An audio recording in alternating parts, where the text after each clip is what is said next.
Helo, shwmae, Rhys yma to, a heddi ni'n mynd i fod yn creu dŵdl gyda'r geiriau Ebol Bychan. Felly ni'n mynd i dynnu'r llun Asyn. Gallu bod bach yn tricky i gael y silhouette yma, neu'r siap yma yn gywir, ond unwaith mae'r siap yn gywir, mae rhoi'r geiriau mewn yn rwydd a mwy na lai y siap yw y llun. Felly, ni'n mynd i fynd am yr clistiau gyntaf. Felly clistiau beddol o hir. Dau gilydd fel yna. Wedyn ni'n mynd i fynd am y talcen, yn dod lawr a trwyn, blaen trwyn ceg, lan ychydig bach a wedyn lawr i'r ochr fel yna. A wedyn, mater o gael ychydig bach o gefn y gwddwg yn dod lawr ffordd yna. A wedyn hanner cylch ffordd na wedyn. Fe allwch chi fynd â hwn i gysylltu fyna i orffen y pen i ffwrdd. Os oes unrhyw agwedd i chi ddim yn hoff o, jyst cerwch eich rwbr a fe allwch chi rwbr mas a jyst cadw addasu wrth i chi fynd mlaen. Mae eitha pwysig gael talcen yn dod lawr ffordd na. Mae hwnna yn fan eitha pwysig ono fe. Fan hyn, mae ydych chi crwm bach, a wedyn crwm fwy llydan fyna. Ond sylwch mae trwyn yn mynd yn gilach wrth fynd ymlaen, a wedyn mae'n agor mas ychydig. A wedyn mae gyda chi, wel, mae'r linell yna yn rhoi siap y pen i chi wedyn. Okay? A does dim eisiau i'r gwddwg i fod yn rhy hir wedyn. Okay? Os yw'r clistiau'n rhy fyr neu'n rhy hir, yn amlwg, mae'n ddigon roedd i chi rwbr yna mas a addasu wrth i chi fynd ymlaen. Felly, unwaith mae gyda chi'ch siap na chi'n weddol hapus dy fe, fe all hwn wedyn fynd lan i gwblhau y siap yna, ond wedyn, ar draws fan hyn,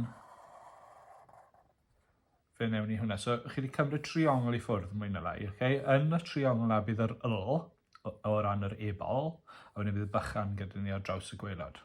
Okay? Cyn bod fi'n cario ymlaen, dwi'n mynd i roi yn foxy yn y cefndir. Felly, llinell yn dod lawr, cario ymlaen, llinell yn mynd ar draws, llinell yn dod lan, wedyn llinell yn mynd ar draws to.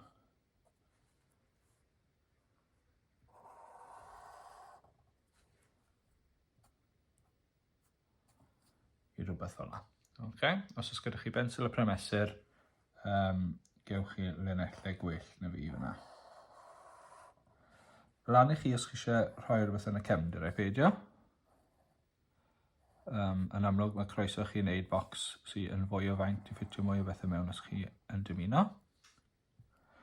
Dwi'n mynd i gadw ni fel ma fe'n fyny. Does dim lot o le gyda fi roi llawer yn y cefndir yma nawr, felly na i benderfynu neu rhywbeth yn hwyrach gewn ni weld. Felly, ni'n mynd i gario ymlaen nawr gyda y geiriau. So, ni'n mynd i roi o'r glist un dod syth lawr. Dyna'n E ni. O ddiwedd y glist arall, ni'n dod lawr a draw. Hwna bydd yn B ni, a wedyn mae O, O. Okay? Felly, E, B, O, O, yn ddim problem o gwbl. Wedyn, mae eisiau ni gael 1, 2, 3, 4, mae eisiau 5 bocs yn ni draw fan hyn. Bocs cynta, bydd gyda ni B a Y yna fe. A wedyn, mae'r 4 bocs arall wedyn yn mynd i fod yn lythyren yr un. Felly, gallwn ni dorri beth sy'n weddill yn ei hanner. A wedyn, torri hwn a hwn yn ei hanner eto. Felly, hanner, hanner. A gewch chi fynd rownd fel chi fynd, sy'n rhaid oedd o'n syth lawr. Okay? So, bydd ni B.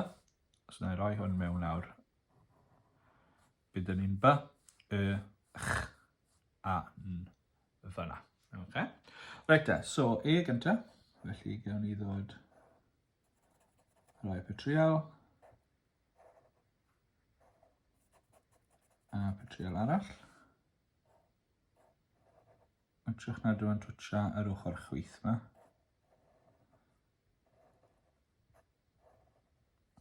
Felly E. B, so ni'n dod lawr o'r linell na neidio fel bod y linell yn cario ymlaen. A A wedyn mae'n haws i ni roi'n bocs ni mewn.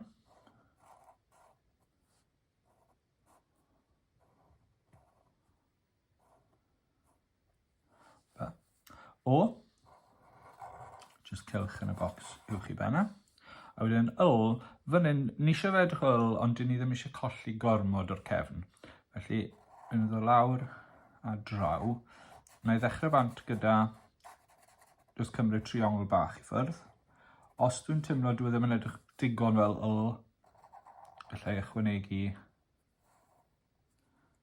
bach mwy i ffwrdd nes bod fi'n hapus gyda bod edrych fel ond dwi'n weddol hapus erbyn hyn.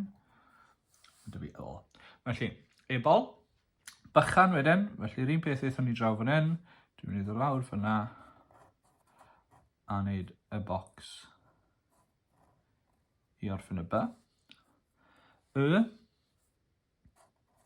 Llinell bach ar y top, llinell bach ar yr ochr, mae'r bocs na mor fach, jyst watchwch bod chi ddim yn mynd reit draw. Felly C.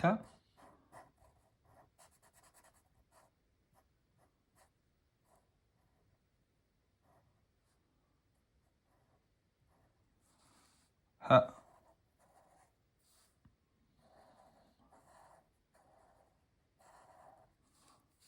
A wedyn mae dyn ni A. A wedyn mae dyn ni N i orffen. Just to gysio hwnna lan. Ebol Bychan. Mae fe, fel wedes i, mae'r geiriau ddim gorfod i ffitio mewn. Y peth mwyaf caled am hwnna yw cael siap pen yr asyn yn gywir ar y dechrau. A unwaith chi wedi craco'r rhan yna, i chi bant wedyn chi yn ddim problem o gwbl. So, cam nesaf, mae hwn yn mynd i fod yn gorwydd hefyd yw lliwio. A dyna ni, Ebol Bychan wedi liwio, fel wedes i, digon syml, 2 liw, nes i fynd am D neu llwyd a oren. Gellwch chi ddewis be bynnag sy'n wellwch chi, os wellwch chi roi asyn fwy brown mewn, croeso i chi. Byddwch yn ofalus os chi'n defnyddio D, bod y D ddim yn mynd mor dywyll bod chi yn colli lliw y pen D, neu falle gollwch chi ambell i lythyren. Ond so Ebol Bychan. Dŵdl bach arall wedi i gwblhau, gobeithio wnaethoch chi joio, a gobeithio gallwch chi ymuno gyda fi rhywbryd to.